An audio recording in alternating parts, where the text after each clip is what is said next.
Here's a look at some of your favorite stocks. Microsoft, Apple, Nvidia, Google, Amazon, all in the red today.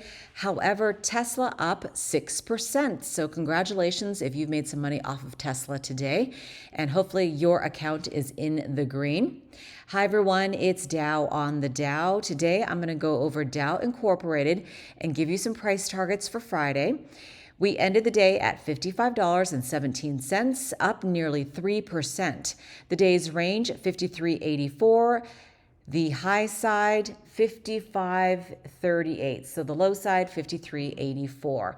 And the 52-week high, $58.75. This is where we ended.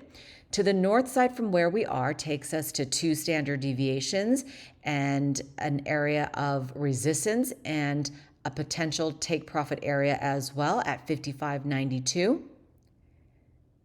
56.75, 57.52, and back at the middle of the trend where price always goes before it heads to the south side or through the middle of the trend to go to the upside. So, and that line always changes on the 1 minute, the 3 minute, the 5 minute, whatever time frame that you are playing, it is constantly moving. It is a fluid line. To the south side of that is a gap. We gapped up. So I will anticipate a gap down. Change out that color. That will take us to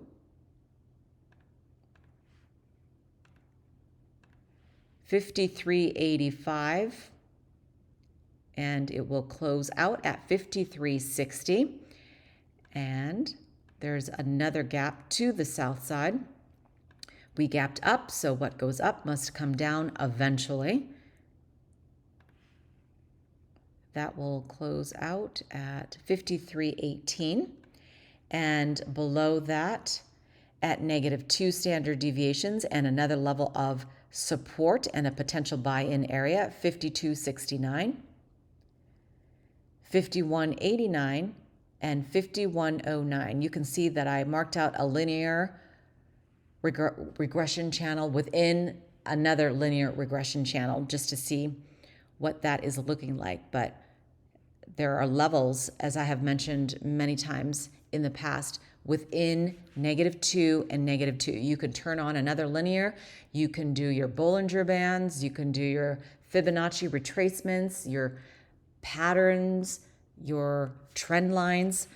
But there are definitely different support and resistance levels within this range. All right, looking left, note the bounce here at support. And if we make it up to this range, I will anticipate a sell-off as people take their profits and they run, locking it in and leaving. Now this gap here is closed out. We gapped down, so I anticipate it to gap up, not gap up, to close to the upside to close out the gap. That touched right here, and that was at 54.65, so that is done. Looking left, this gap closed out as well. We almost hit resistance and started to fall off. Here, sell off at resistance. I've tracked this many times for myself. I don't remember when the last time it was that I did a video for it. I don't know if I ever have. Oh, I guess I have in 2022. But I look at this one for myself because I'm very interested in trading this, but it has run a little bit, so I don't know. I'm more of a buyer when it gets and tanks down here or here. So that's when I'll be playing it on the daily. But sometimes when I switch over to the 5 minute, I will just do a short swing trade there. But look at this, where we've come from here to here. That is a movement of, oops. I have my magnet on, so it gets wonky sometimes to get the exact level. So roughly 224% increase from where we were back in March of 2020. That's the COVID there. That was the COVID cop out, the COVID drop. And right here, the run up in June of 2021. Let me show you the RSI on the daily. We are turning up. We still have room to move to the upside without being overextended and flopping. Room to the upside on the weekly as well, and on the monthly, a lot of room to the upside as well. For the performance, we are up 1.85% for the week. For the 3-month period, 6.34%. Year to date, 0.79%. Under the technicals, a strong buy. Under the price target, after we hit 57.05, the potential would be to get to $67. Obviously, a lot of levels in between. It will whip you out and turn you around. So it's not going to come easy. Back to the 5-minute. Now I'm going to show you a trade that I was in. I hit a limit today and it bounced me out, and that is AVTR. Here we are on the 5-minute time frame. This is also a, what do they call it? Process Industries Chemicals Specialty Company. And we are at 24.05 today, down 1.43% by the end of the day, but we ran up a little bit. The low was 24.05, the high 24.76. The 52-week low, 16.63, 25.25 for the high. Ignore these lines here. That's old support and resistance lines for me that I do need to delete at some point. But I like to see where I've been and where I'm heading. So we are here. The middle of the trend takes us to resistance at 24.73. And this is also a potential take profit area. 25.94, 26.52, and 27.12. To the south side at support, 23.53.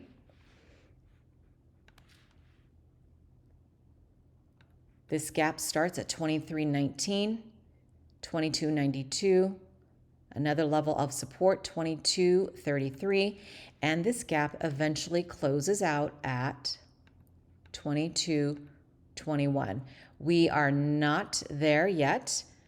I don't think that we will close this out on Friday, but if we go down, maybe next week, but the RSI is already oversold. I do think there will be a turnaround. It will go down more, possibly to curve up and then do this all over again. The last time we were super overextended at 91 was on the 14th of February. And here we are. I just consider this support and resistance. Resistance up here, support down here, 27.29. Then I will anticipate us getting to resistance eventually and the cycle repeating itself again. You just have to watch it and then possibly play it for yourself. So looking left, I got bounced out because I forgot to change my limit order on today's Thursday. I forgot to do it Wednesday night. I did a bunch of them and I forgot to get to this one because I got busy. So right here is where I got stopped out. This wick, let me move this. We gapped up on earnings. So it was reported, revenue was reported at 1.723 billion. The estimate was just 1.7 billion, just, right? That's a lot of money. And the surprise was $22.917 million to the upside. So this sent the stock shooting up. And this, from down here, normally on a daily levels, daily trades, you don't get from down here to here in one day. This is not normal, but obviously we did because of earnings. And then we tanked as people took their profits and they ran, they locked in and they left. So we fell back down to reality and then started making our way back up again. And then now we're kind of going sideways. And then because we hit resistance here, we fell down And now I think we're going to hit support here, maybe touch this line a little more, and then because of the RSI, it's also turning down to eventually go back up, as I mentioned. Okay, so this gap closed to the downside here at 21.92. And the red lines are previous price targets that I have tracked. All right, this one I tracked in June. They said we would go to 25.23. And this one, oh yes, in January of, it's hard to see this, but I'm going to move this line. On January 30th, I looked at this and the price target was 24.80. So guess what I did? We were all the way down here somewhere. I don't know where we were, but we were not even close. So I set my sell limit at 24.80 and I forgot to change it. So 24.80.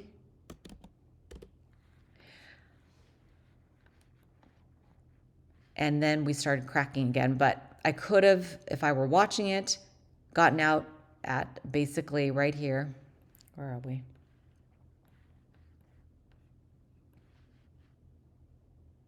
$24, I don't know, that's $24.98. Yeah, but I don't know why the wick was not included in this. That's kind of weird. Well, I'm not concerned about it because I'm out of this trade. So I got kicked out today.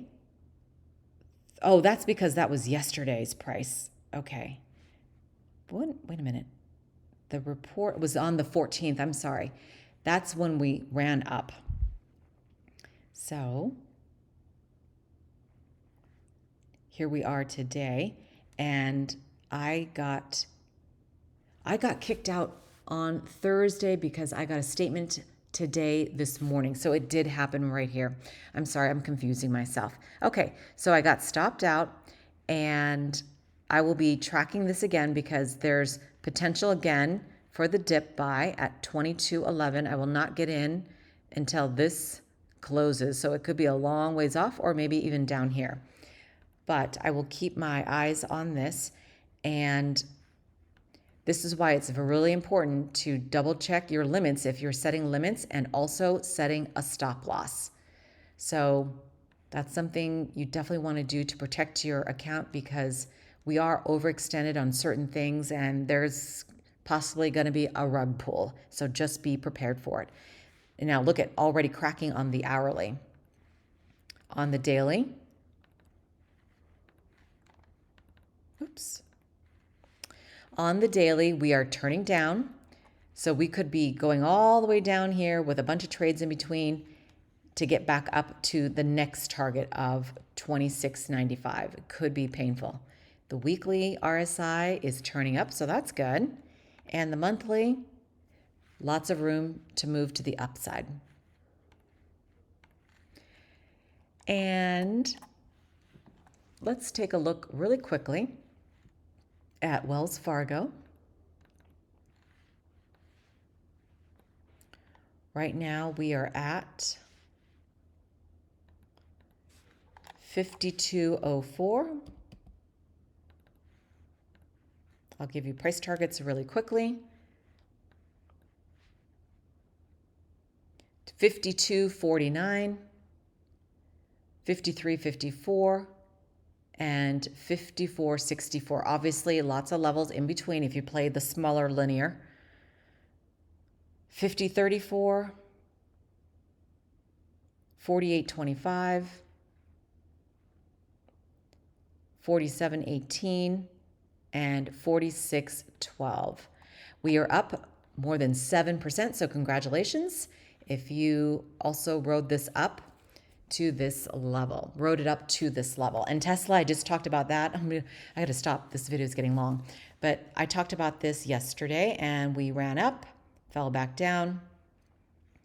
Didn't hit this line, but it hit the other smaller linear level. And now we are hitting 70 there. So I'm going to expect a little bit, maybe a higher run before it cracks down.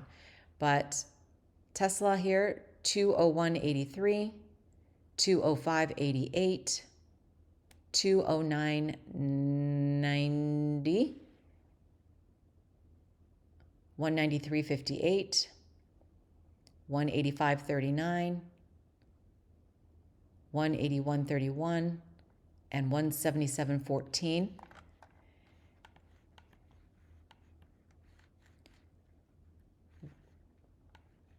Marat talked to me about this or sent me a message regarding Tesla, and he was saying he wants to see it roughly around 89. This was when we were down in the pit. And did we hit it? I think we hit 89. Let's see, this message was written here. So 89. Oh yeah, we definitely, oh yeah, there was a gap here. So thank you to Marat for pointing things out with Tesla and so many other stocks. There's so many tickers I keep track of, and sometimes I forget to go back and look at it. So we gapped down, there was a gap up, so boom, closed out right there. And this gap is about to close out at 207.42, and a couple other gaps here that I've talked about in the past, and lots of landmines to the south side as well. You can see my old videos that I talk about those. But obviously, plenty of room to the upside and to the downside. And literally, that's it for me. I can't look at this bar anymore, otherwise I want to track it. Thanks so much for watching.